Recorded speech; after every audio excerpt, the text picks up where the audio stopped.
Digital Forensic Expert Testimony, presented on behalf of Group 3, CYB 670, Section 9040, Project 4. The Canadian Cybersecurity Task Force was assigned the security detail for the Five Eyes Summit. During the 0300 hours of the morning of the summit, the US alerted the other nations at the summit that their intrusion detection system had flagged an attempted data exfiltration. The attack originated from inside the summit security, indicating that the Five Eyes nation was a possible culprit. On the second day of the summit, all nations were hit by the Reviton ransomware. The primary legal challenge associated with cyber incidents involving foreign countries is determining specifically which laws are relevant. For instance, data transmitted from Russia through Norway to the United Kingdom could be subject to each of the nation's laws, while not subject to Canadian law, even if Canadians were the target. Yet neither country is uniquely required to cooperate with the other. Furthermore, citizens of the United States maintain constitutional protections outside of the US, making a digital investigation more challenging to acquire the appropriate legal authorities for a law enforcement action versus operating under a lawful foreign intelligence authority. Points to consider when evaluating how international laws affect discovery. Where was the data collected? When was it collected or intercepted and consumed? What legal jurisdictions have sovereignty over what locations? What protections do they afford suspects? And what forensic methodologies do they prescribe for chain of custody and evidence collection? Is the entity conducting forensic analysis an intelligence agency, law enforcement agency, government, or private corporation? What industry best practices have been adopted in that country that may differ from the investigator's country? The Section 8 of the Canadian Charter of Rights and Freedoms is the equivalent of the Fourth Amendment to the Constitution of the United States with similar protections.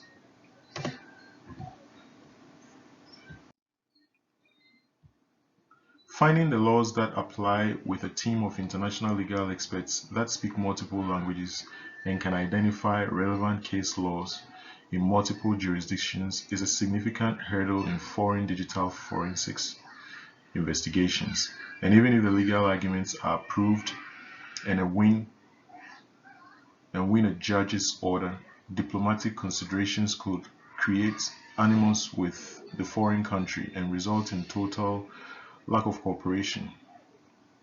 Then you have a can of worms where multiple aspects of involvement can be covered under several jurisdictions with unique requirements in each. Multinational companies that are formed in one jurisdiction, headquartered in another, have an operating unit yet in another country, and host data in still another jurisdiction may be difficult to identify who to compel for access. Accessing data in the cloud that is hosted in a foreign country may be a challenge, but look for ways that data persistence keep a copy of the data in friendly countries with more simple acquisition procedures. That is, high availability across Europe, Africa, and US East regions for an investigation by the United States. Target the data hosted in the US East region and negate the more complicated jurisdictions. It can also be a challenge to prove that the file integrity has not been compromised, but many cloud providers support provable security through infrastructure as code and strong identity and access management policies that specifically define a limited subset of users with access to that data. This can be used with hashes and logs to demonstrate file integrity or the lack thereof. Lastly, if the data is needed for intelligence purposes and not required in a court, use of intelligence authorities to collect and exploit data may prove useful. However, contaminating the criminal or civil case by introducing foreign intelligence authorities may be inevitable if this option is undertaken. Forensic investigations must consider existing laws to ensure that the quality of the evidence obtained is unquestionable and admissible in a court of law. By virtue of the international nature of the attack and the subsequent events, the Canadian cybersecurity team had to function within certain parameters. At the conference, any network besides the Canadian private network is most likely a sovereign space. This means monitoring traffic from any external network space and collecting information required authorization. Such authorization must also cover the tools that perform invasive inquiries on systems for information that could be evidence. An example of such tools is Wireshark. Some laws require the protection of private data. This means an organization must follow established regulations to ensure that normal operations and forensic investigations are compliant. The Canadian team was compelled to follow international privacy laws for privacy protection during the forensic investigations. Examples of such laws are the General Data Protection Regulations (GDPR) established by the EU in 2016 and the Personal Information Protection and Electronic Documents Act, introduced in Canada in April 2000. The United States have regulations defined in the Constitution to protect against unreasonable search and seizure. Such regulations are contained in the 4th and 5th Amendments, protect against the misuse of computers.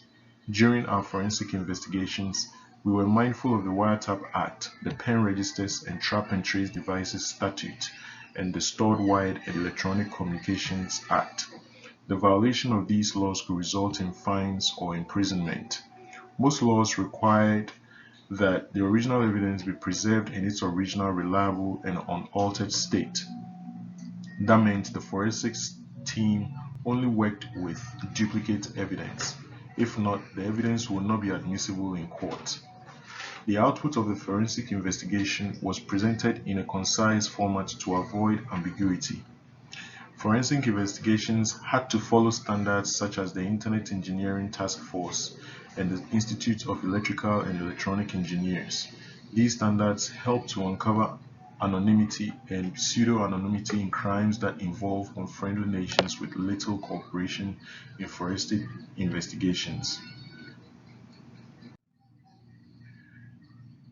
In addition to legal concerns, each of the countries involved faced ethical challenges while each country wants to get to the bottom of this attack and secure their systems. The systems involved span many countries and caused a range of ethical considerations to be faced.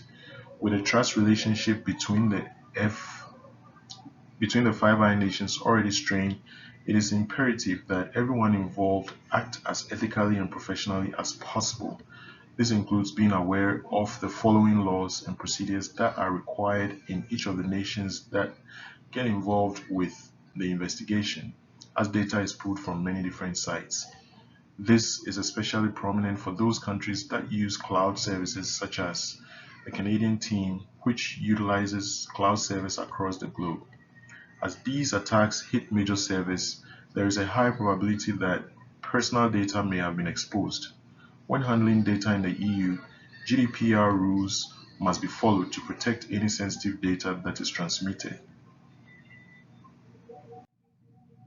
One of the ways that countries band together in ethical conduct is by all maintaining status in a mediating organization such as the International Society of Forensic Computer Examiners, which upholds the Computer Code of Ethics and periodically examines its members to confirm that they are operating under the Code of Ethics.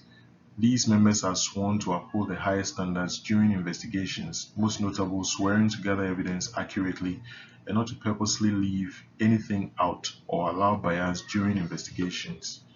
Each of the Five Eyes nations also agreed to share findings with each other to further trust and to expose anyone working unethically if their results show suspicious inconsistencies.